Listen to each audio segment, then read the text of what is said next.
Okay, I want to start with a visual that just completely shatters what we think a powerful politician looks like. So forget the boring navy suits, the flag pins, all that. Right. I want you to picture a man, it's Chicago, maybe 1890, and he's wearing a suit that is just electric lime green. And not just the suit. Yeah. We're talking a frock coat the color of a billiard table, maybe a Yeah, pink waistcoat, yellow gloves. exactly. He looks like he just walked off a vaudeville stage. Or maybe out of a circus tent. He writes this really sentimental, just awful poetry. Awful. He weeps openly at the opera, has this ridiculous mustache. You see this guy and you think, okay, local eccentric, town mascot maybe. But then you pull back the curtain Yeah. and you realize this man is Bathhouse John Coughlin. And he, along with his partner, a tiny, quiet guy named Hinky Dink Kenna, he isn't a mascot. Not at all. He's running one of the most ruthless, efficient, and notoriously corrupt political machines in American history. It's the ultimate paradox. So today we're doing a deep dive into the Lords of the Levee. We're looking at how a former masseur and a saloon keeper basically held Chicago in a chokehold for nearly 50 years. Yeah. And the question isn't just how did they steal so much, it's how did they get people to love them for it?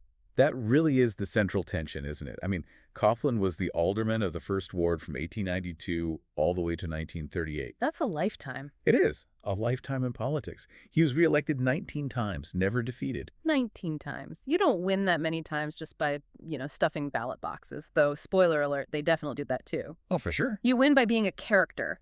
So before we get to the corruption, we have to understand the Bathhouse persona.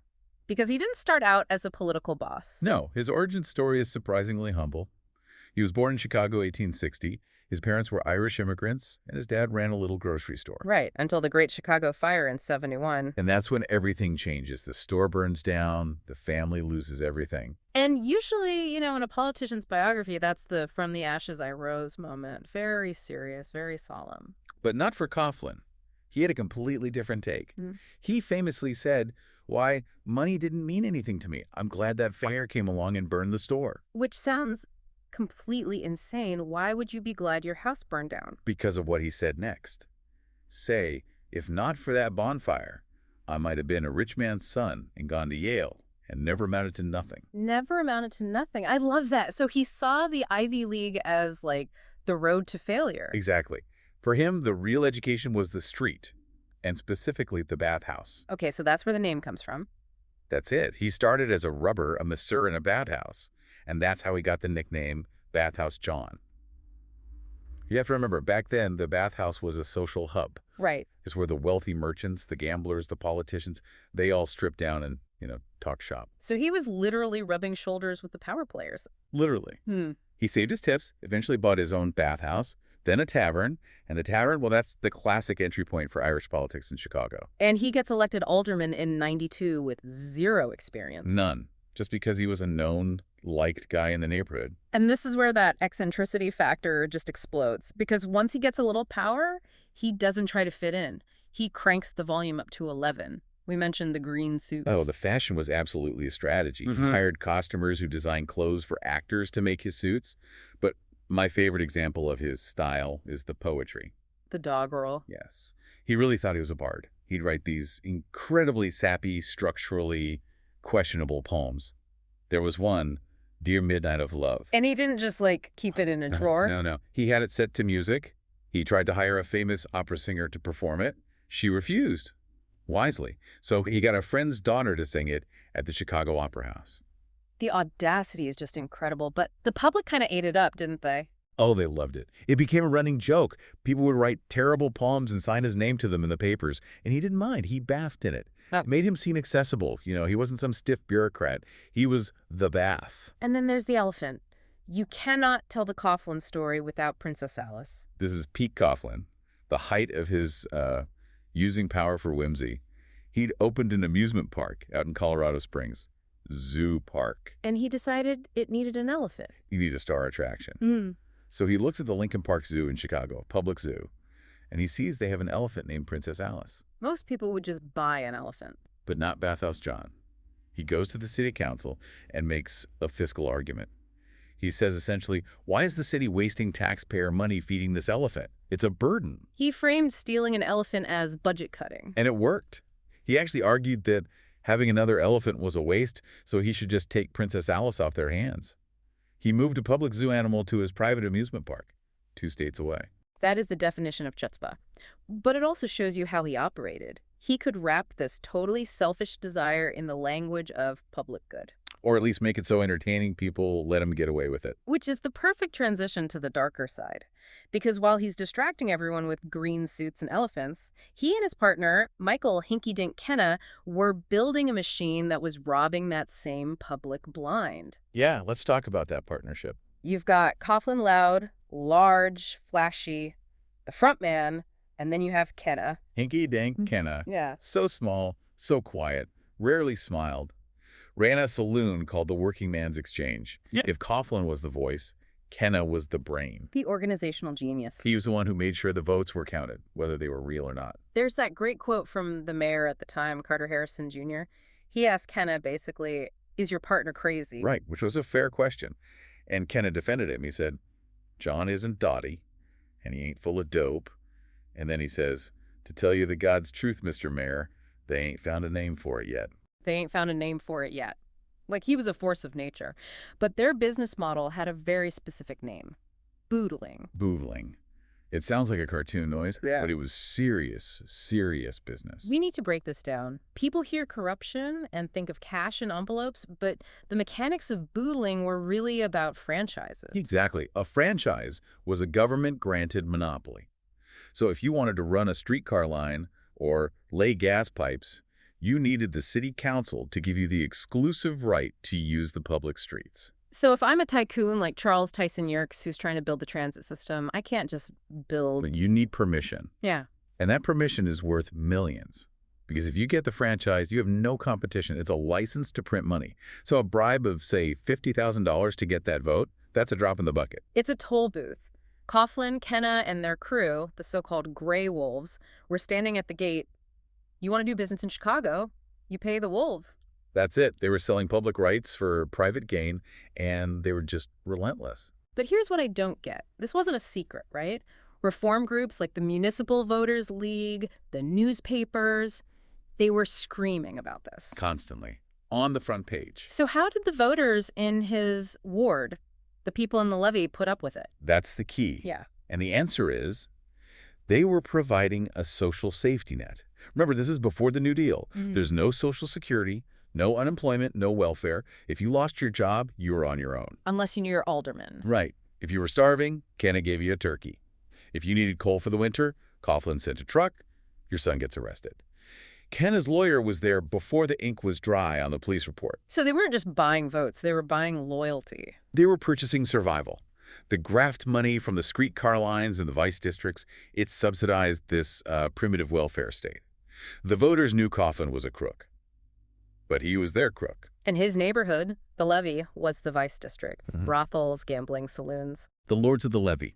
It was a symbiotic relationship.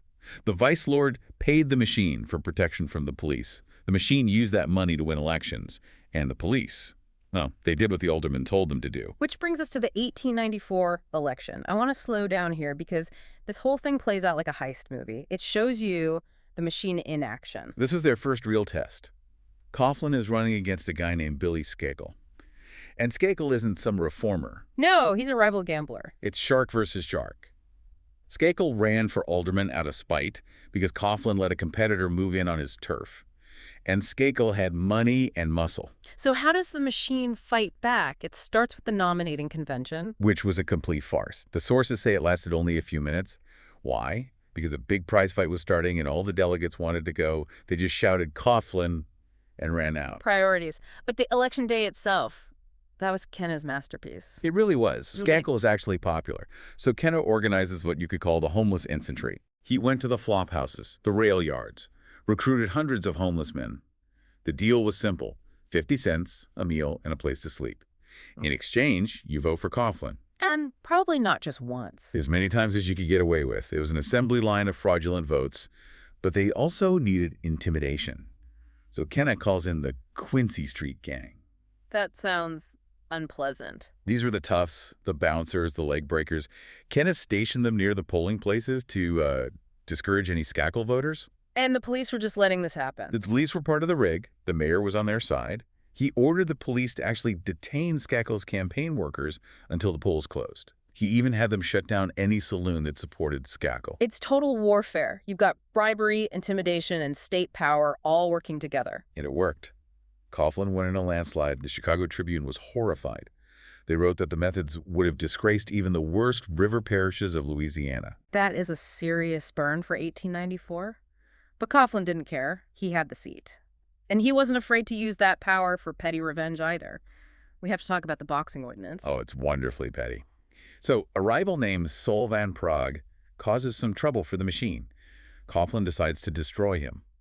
Van Prague had organized a huge boxing match, a huge moneymaker. And Coughlin decides to just cancel it. He introduces a city ordinance banning fighting, but he does it the night before the fight is scheduled. For maximum damage. Exactly.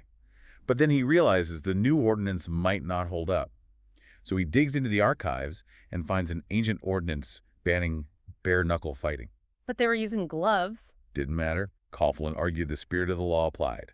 He sent the police to storm the ring right before the semifinals, arrested the fighters, the ref, everyone. He ruined the event, cost Van Prague a fortune, and sent a message: do not cross us. It's terrifying power, but they also knew how to celebrate it. The first ward ball. The annual fundraiser. Yeah. This wasn't your typical rubber chicken dinner. Paint the picture. Okay, imagine the Chicago Coliseum, the biggest hall in the city. It's packed. And the guest list is a sociological nightmare. You've got high society businessmen next to safecrackers, pickpockets, madams, hitmen. It's the cantina scene from Star Wars, but in Chicago. With a lot more booze. Yeah. They were raising over $50,000 a night, which is millions today. It was the complete merger of crime and politics out in the open, daring anyone to stop them. But that party couldn't last forever. What happened? How does a machine that strong finally start to break? Well, the world changed around them. The biggest blow was prohibition. Right. If your whole power base is saloons, banning alcohol is kind of an existential crisis. It just dried up all the easy money from the levee. And at the same time, the reform movement was finally getting real traction. The chaos of the first ward ball became too much of an embarrassment. The mayor banned it in 1909. The beginning of the end. It was a slow decline. Coughlin had to close his zoo. He lost his summer home. And then there's the personal tragedy of his finances. You'd think a guy who stole that much would die rich. But he didn't. No. Coughlin had his own vice. Horses. He was obsessed with horse racing. Poured his entire fortune into his stable. But the horses weren't any good. They were terrible. He was just throwing bad money after bad horses, always thinking the next race would be the one. By the 1930s, he was broke. What about Kenna? That partnership faded too. In 1923, the ward boundaries changed. Kenna saw the writing on the wall. He stepped down, let Coughlin stay on as alderman, but Kenna was effectively retired. So Coughlin was left alone, a dinosaur in a lime green suit. Precisely. By the 30s, the press called him a vestige of a past era. The feared lord of the levee was gone. When he died in office in 1938 at 78, he was penniless. Penniless, the guy who treated the city treasury like his personal ATM. Left nothing behind. Nothing but the legend. So when you look back at Bathhouse John, what's the legacy? Is he just a crook in a funny costume? I mean, he's definitely a crook. A 2012 study ranked him and Kenna as the third and fourth most corrupt officials in Illinois history. And that is a very competitive list, I'll bet. But I think he represents something deeper about American politics. He represents the transaction. He never pretended to be a saint. He basically said, I'm going to steal, but I'm going to entertain you, and I'm going to make sure you have coal in the winter. And for 50 years, the voters said, deal. It's the charisma trap. We forgive so much if a politician is one of us or if they make us laugh. We do.